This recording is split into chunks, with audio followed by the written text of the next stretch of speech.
This is Look West, a podcast from California's Assembly Democrats.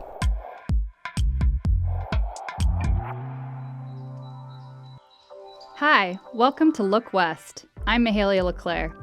In this episode, we're talking with two very engaging people about something that's rarely talked about: menstruation.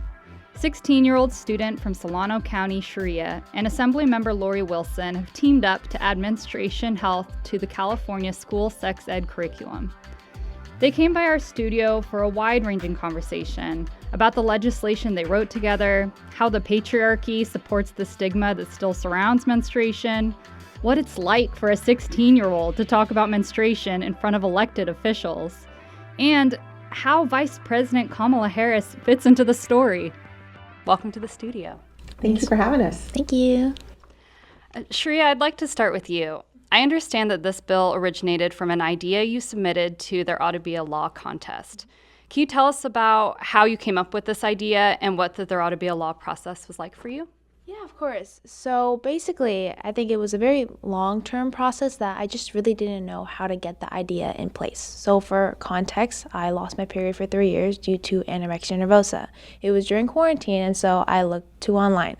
And then I was missed with a deluge of misinformation. So I found that, I had ovarian cancer, I could die within a year, and just did not want to tell my parents because I didn't want to freak them out. And so only 3 years later did I go to the hospital for a totally unrelated reason, a running injury, where I was hit with a fax. And even there, I was put into different hospitals. I was just, the office was just trying to get the money out of me versus actually trying to help me recover. And so that overall experience was definitely traumatizing, and it really highlighted to me that there was this lack of misinformation regarding menstruation, even though more than half the population menstruates.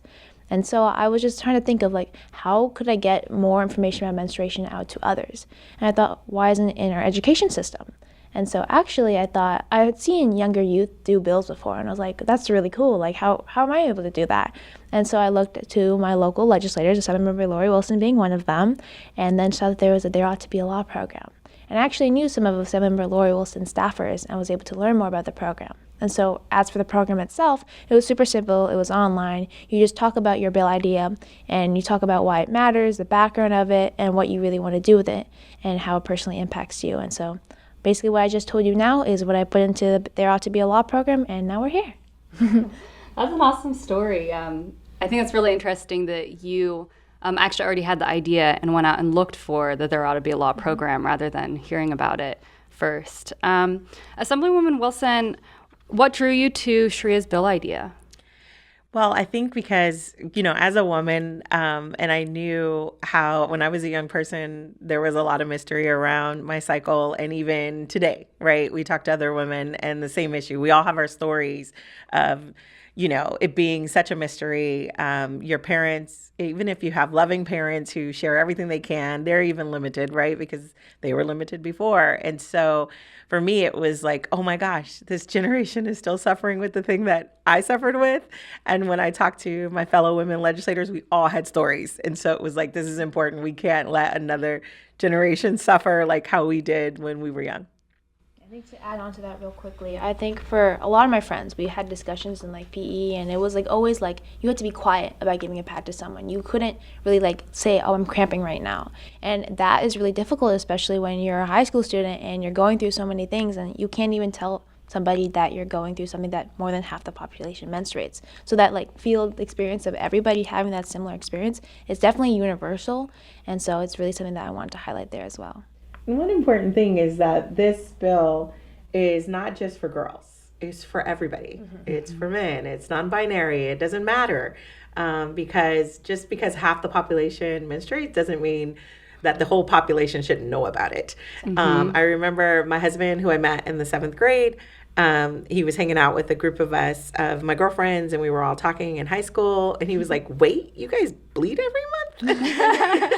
And so due to they bleed, they would freak out, right? That's not normal, but for young women, that is very much normal. And so it was really important to me that it wasn't just about, a part of sex ed where the girls go off and learn about menstruation, mm-hmm. that everybody needed to know, men, women, non-binary, it doesn't matter who you are. Everybody should know about menstruation. Exactly. It's part of our reproductive health, mm-hmm. and it's part of our health overall. If you don't mind sharing, can you tell us a bit about your first experiences with menstruation? So I'm going to share two. So my first time menstruating, it was an early menstruator, and it happened at school, and it was very embarrassing because, you're there and you're soiled, but you're soiled with blood, which is a whole different kind of thing, like, because people don't understand it. And definitely at that age, most of my peers didn't. I was thankful I had an older sister who was home when I got home from school, who helped me know what was happening, because I didn't know what was happening, but I had an older sister who had gone through it. She was 4 years my senior. And so I was just thankful for my older sister to be able to help guide me that day. But I think the other experience that I had is I had a complicated cycle for a really long time. I had a health issue related to it. And so it was pretty terrible for about 12 years as an adult, or actually longer than that. But during that time, I was an elected official and I couldn't be off. Like before, if I had a bad day, I just wouldn't go to school. But when you're at work, you can't not show up for work. And so I would have to show up for work and having these issues and being terrified that my body would, in essence, betray me and tell everybody what was going on. And I was in, key executive positions and municipal legislative positions. And so I was always terrified during that time that my body would betray me. And that's why, this thought of doing this bill really spoke to me, that I would hope that the next generation wouldn't have to worry about being at work and worrying about their body betraying them and it being something that was bad. I think, for my first menarche, that's what the first period is called menarche. It's actually our mascot for Know Your Period. We have a Build-A-Bear that we made on the day that actually I went to interview for the There Ought to Be a Law program, and we made it specifically for this bill because we thought it was cute to have an idea. But anyways, about my first menarche. So I had mine in 5th grade, right before we actually did have our menstrual education, quote unquote, which really only just taught us about what a uterus was, not really how to actually treat a menstruation, which is also one of the perceptual systems. Now, my first menarche, I was getting ready for school, went to the bathroom, and was like, what is going on? Like, I had no clue. I just looked at it, I was like, something seems odd here. I was like, I should not see red here. Now, I called my mom, and she hugged me instantaneously. Because actually in India, once you hit puberty, which is when you get menstruation, you're considered a woman now. Like that's something that people idolize. And when you're actually supposed to have what's called a half-sari ceremony. And so I had mine that following summer, where you get to wear a half-sari. If you don't know what a sari is, it's like a very ethnic Indian gown that you wear. And a half-sari is the half version of that. You're not wearing the full thing yet because you're not fully a woman yet, apparently. And so, in that actual celebration, you're celebrating yourself growing to this age. You're celebrating yourself maturing and becoming into the woman that you're soon going to become. And so that's supposed to be a very nice experience. But actually, it's also still stigmatized in India as well to have menstruation. Like my mom specifically wanted it to be a half-sari ceremony and not called a puberty ceremony because they thought that it was almost not okay for me to have started menstruation at the early age of 5th grade. However, there are people who start menstruation at the age of 8 and 9. And so specifically from my experience, I honestly went about my day with menstruation. I was like, this is weird, but I'm going to go with it. I think I did have a really heavy flow, and even at the beginning, and I was a swimmer, so I had to learn how to use a tampon real fast. And so luckily I had my sister there. So I have an older sister. She's amazing. Sriya, also a reproductive justice advocate. And she was the one who basically taught me everything that came to menstruation. She taught me how to use a tampon. She taught me all of those the small things of this is what you do when you're cramping. For her experience, she had thrown a tampon in the bathroom, was deal with it. But I mean, and that's for a lot of people. Not many people have the support system to be able to know what they need to do with menstruation, and that's why AB 229 is existing and is going hopefully pass legislation because people need that access to the knowledge of that. And so, as for my menarche, my first period, it was interesting. I didn't really know what it was. And I mean, I still kept going. And then, like I mentioned earlier at the beginning, I lost my period for 3 years and honestly felt like I lost my womanhood. Having a period, people see it as a curse a lot of the time because it hurts. You have cramps a lot of the times. It feels really sucky a lot of the times. But it shows that you're healthy when you have your period, when you're able to regularly have a cycle. And so to lose mine, I just felt like I wasn't upholding the role of a woman. And so as for menarche I look back fondly at the moment, but I just wish I had more information about my period then. The lack of comprehensive menstrual health education has significant consequences. Can you speak a little bit about that? Yeah, I think the consequences is highlighted in Shriya's story is that not knowing about your own body, and you could have something really wrong, and not knowing that you need to go seek care for that, is really extremely important. Like I said, it's all about healthcare, and I think that when you have misunderstanding, you have shame around it. You're scared and fear, and you shouldn't be afraid. It makes me think of, this is Pride Month, right? And I got this keychain at an event just recently. It's like 100% proud, 0% shame. And I think the same thing should be said about our cycles. It's 100% proud that we have them and 0% shame around them. I love that. Can you tell us more about AB 2229 and what it aims to accomplish?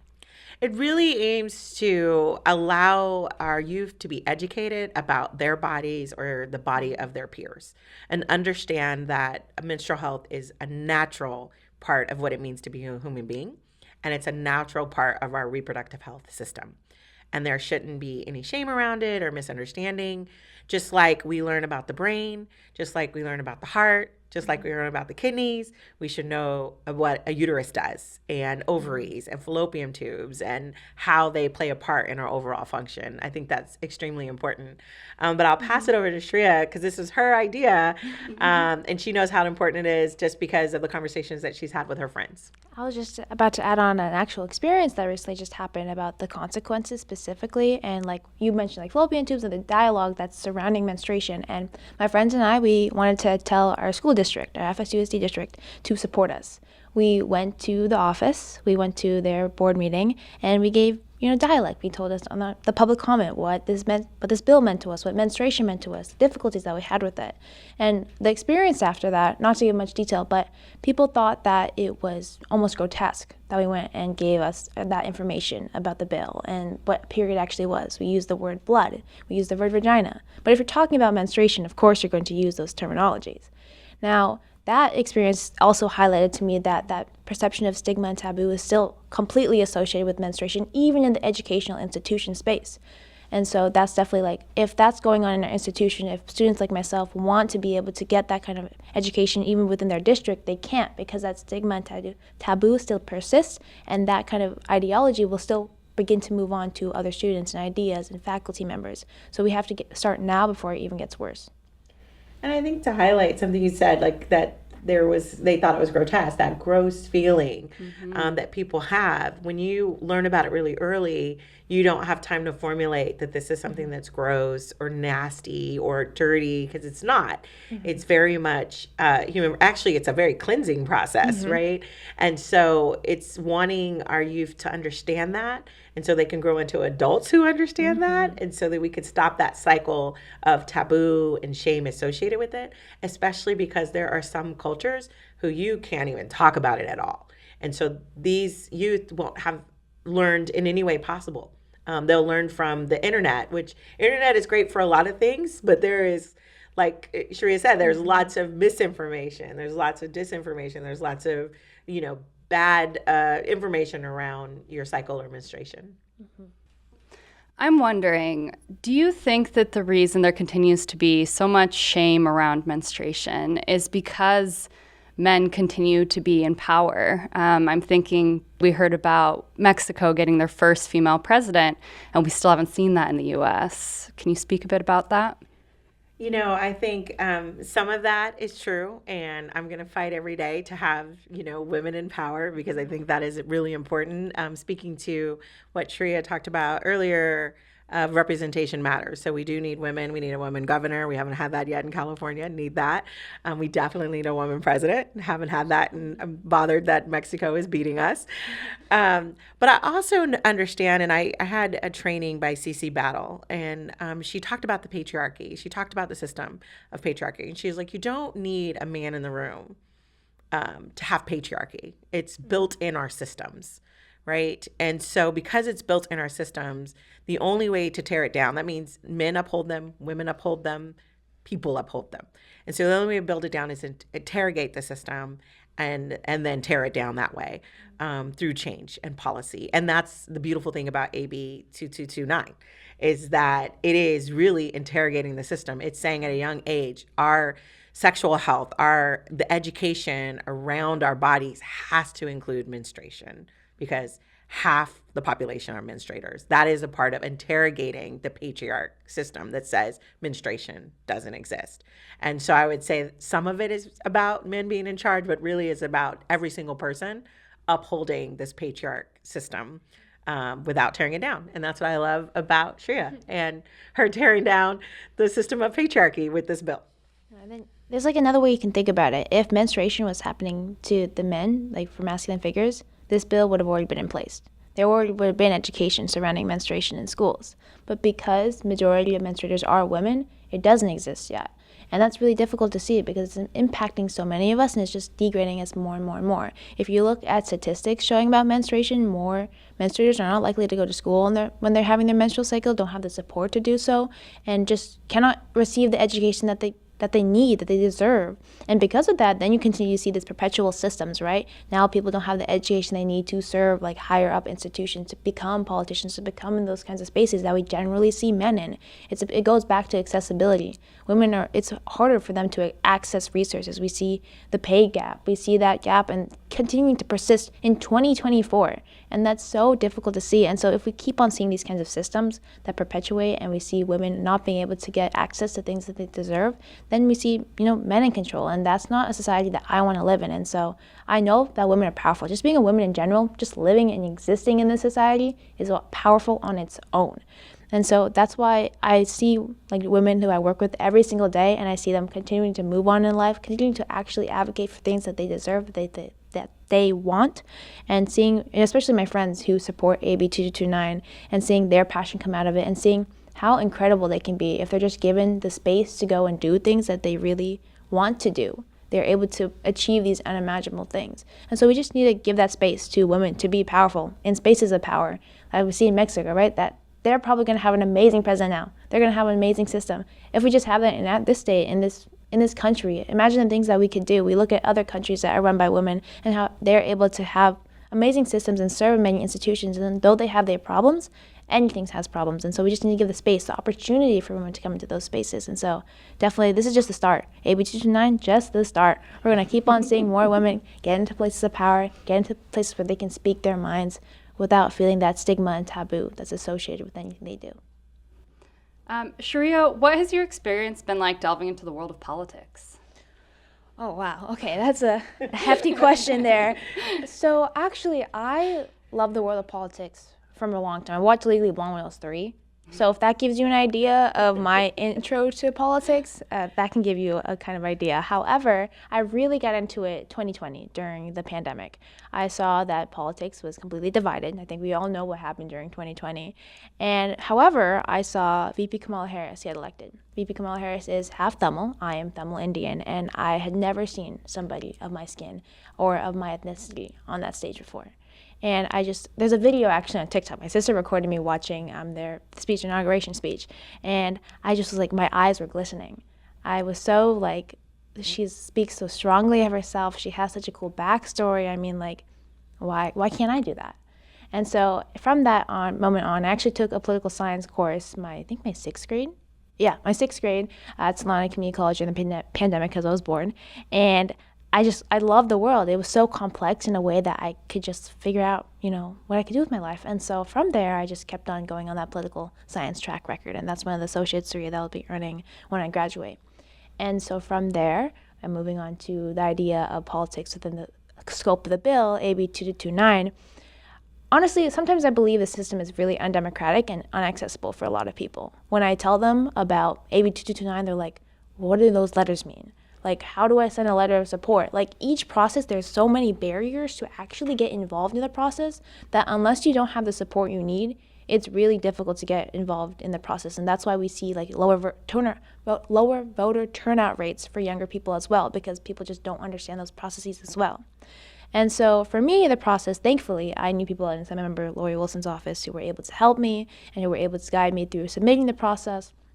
And then once the bill was actually accepted, that's when I had like the support of the staffers in Wilson's office as well to help me through that. Thankfully, I also had a national organization that I was a part of, Advocates for Youth, which is based in Washington, D.C., where I'm a young woman of color for reproductive justice.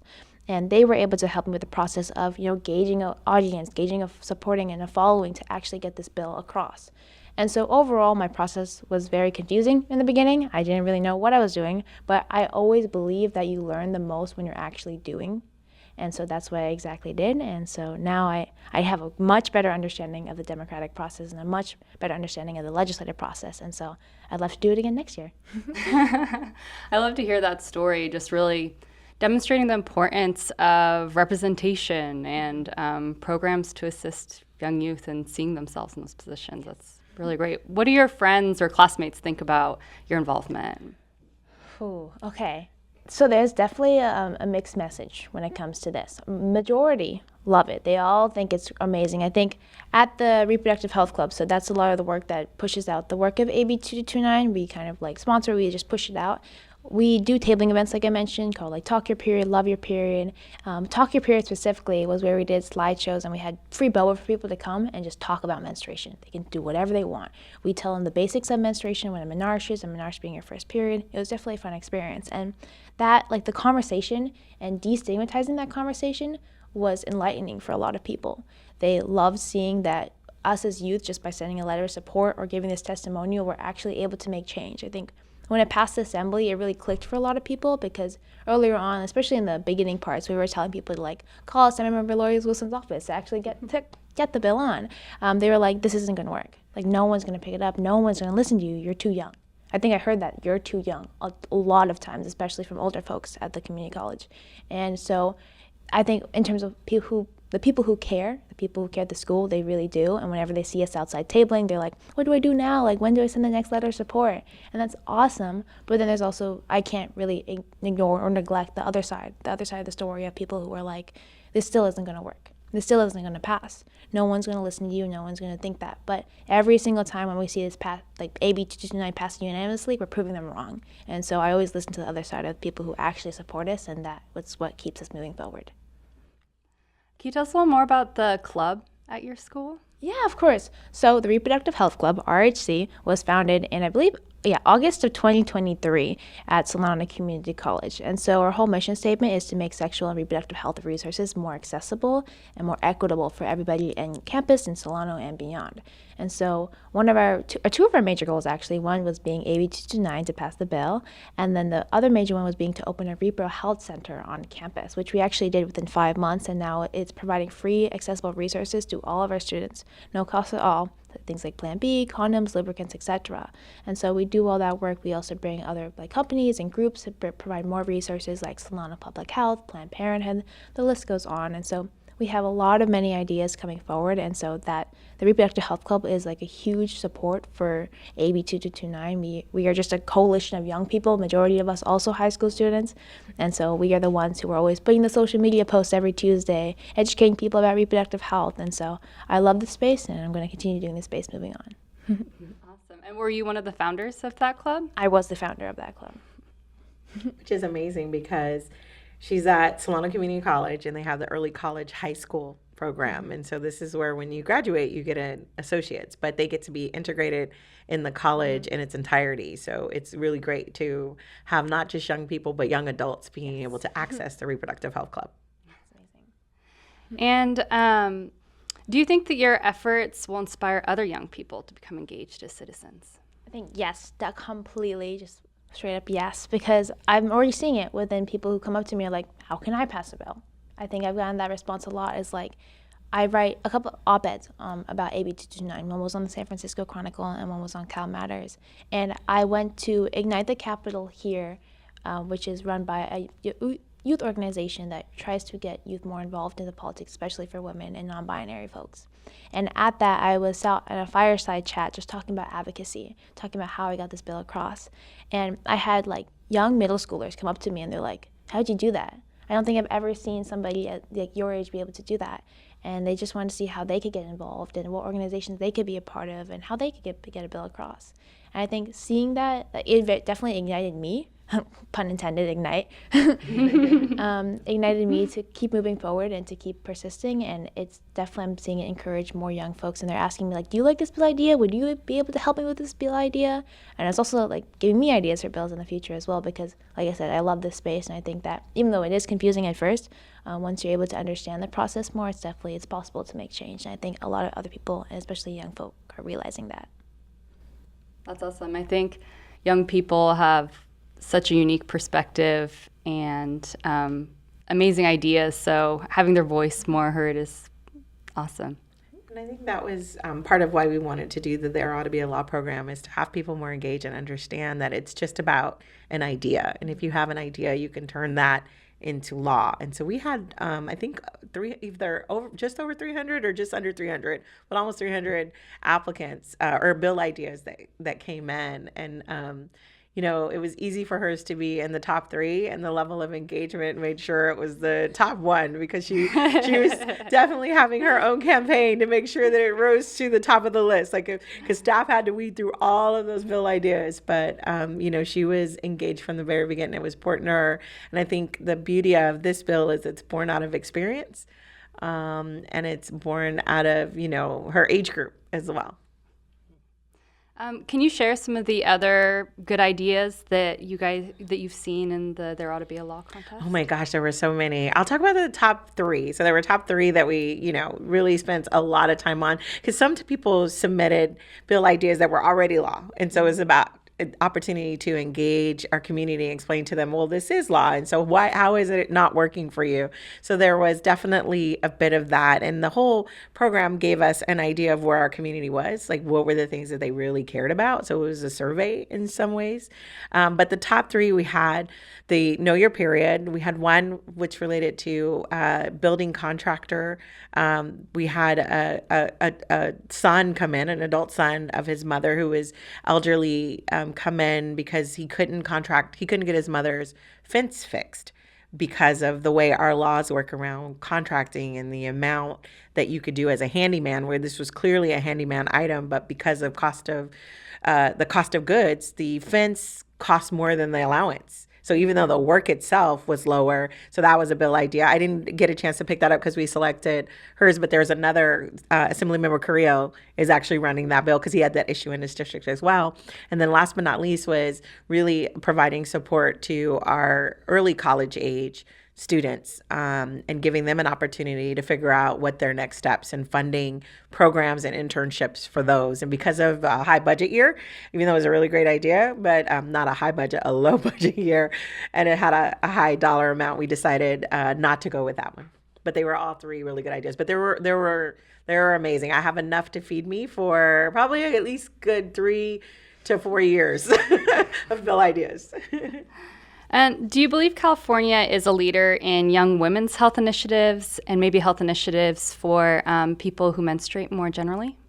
Absolutely. I think that we have a very strong women caucus that has been working to get to parity just for this reason, to ensure there was a strong voice in the legislature that spoke to women's issues, girls' issues, people who identify as women or have the, issues of women. And so we have been a leader. I was looking at an article, or actually a study this morning from, Vote Mamas Foundation, I think it's called. And it was like rating how many mamas were in the legislature, meaning how many of those had kids who were minors. And we were number 3. And so I was glad to see that in the fight for parity, because there's issues that just relate to women as mothers in this state or across our nation, and their voice needs to be represented. And I think as Sriya's story talks about VP Harris and how she saw herself in her, there are so many things that we won't be able to get accomplished without representation. And it really does matter, not only in inspiring the next generation, but to deal with the issues that matter the most to women as it relates to women issues. Like I said, when I was looking at all the bill ideas, I thought they were amazing, but I couldn't believe that young women were experiencing the same thing I was. Well, a male legislator, as wonderful as they are, would not have that same draw and want to do that in the same way. Maybe if they had young daughters, but they wouldn't know it for themselves. And like I said, as I talked to my fellow legislators who were women, they cared. They had those same stories. And so there's something about having that lived experience in the legislature that allows us to get the work done on so many issues as relates to whether it's childcare, menstruation, overall reproductive health. I mean, the list goes on that are issues that are particularly impacted by or greater impact because you're a woman. And then, especially in California, like I wouldn't have been able to submit this bill as easily as I did if I was in a different state. I think that I'm a part of national orgs, especially the one in DC, where we do a lot of abortion work and reproductive health work. And I'm so thankful to be in a progressive state like California because I hear, honestly, horror stories in other states of what's going on. And I'm like, are we all really living in the same country? Like, it feels like our states are completely separate countries when it comes to the legislation and the policies that we really care about. And so I'm so thankful that California is so forward on these kinds of issues because it really shows that they care about their constituents and they care about us. And so I'm so glad that I was able to submit this bill like as quickly as it did because honestly it was quite a quick turnaround. Usually these kinds of bills can take a long time, and so seeing it like go really quickly and seeing it gain so much support in a fast amount of time is amazing to see. Yeah, I think it was perfect timing in the fall is when we opened the program, and then she happened to think about it over the summer, right? And so it was like that perfect moment in time where she had a bill idea and I was ready to receive a bill idea. And, the marriage happens and look at us. We were in the Senate and with bipartisan support, which is pretty amazing. And we look forward to the governor signing it. Yes. We'll put a plug in now for like a signing ceremony. Yeah, for sure. Do you guys have any final thoughts you want to add, or? Give me a minute to think about that one. I would just say, I'm really excited to be able to offer There Ought to Be a Law program and have someone so engaged in it and to be with us the entire process. This is her bill idea, and to be able to see it go from just an idea and work through the process to hopefully being the law of the land is pretty amazing. And I think it helps people understand how it is that simple. It's challenging. It's not without its, barriers, but it really is that simple. And to be involved in democracy, and democracy definitely matters. And so I hope people stay engaged on this bill and others, be a part of the process. Their voice matters. And I think that's, if anything, the biggest takeaway from this is I want people to understand that their voice matters and we hear you and want you to be a part of the process. Of course, I think that I'm so thankful for this past legislative session in general because I remember the end of my freshman year, I was as student trustee at my community college, I was I really like being on this governing board. How can I do more things of representing my students and showing what we actually care about? And so just thinking about how I can get my way into politics, being able to do AB 229 has been such a blessing. It's been difficult as, of course, having to spend hours at night endlessly just trying to do bill ideas, trying to get things submitted, trying to make sure that everybody knows what's going on. It takes a lot of time, it takes a lot of effort. But even that journey itself, seeing people react to the bill, seeing it go places that I never imagined it would, has been so rewarding, and getting to collaborate with so many different organizations, people, my best friends. I have been able to see who really cares about legislation, who really cares about their community through this bill, and it's really just ignited me to keep moving forward, to keep going to the policy space, seeing amazing, strong, powerful women like Assemblymember Lori Wilson doing bills like this, and seeing other powerful women just in general be amazing in their communities has kept me moving forward, and has just thought of me how many endless possibilities there are in life to do what you really care about. For me, it was just an idea, but the idea is now a bill, and it's going through the legislature, and it's going to impact millions of people in California. And just to fathomize that idea is absolutely insane to me, but I would do it again any day. Well, thank you both for joining us. This has been a really amazing conversation. I'm excited to see where this bill goes. I'm Mahalia LeClaire, and this has been the Look West podcast. Thank you for listening. The Look West podcast is produced for the Assembly Democratic Caucus by the DCO Pod Squad. Please like, share, and subscribe to hear all the Look West episodes. A new episode of the Look West podcast drops on the third Thursday of every month. Thanks again for listening, and remember, when you think of California and politics, remember to look west.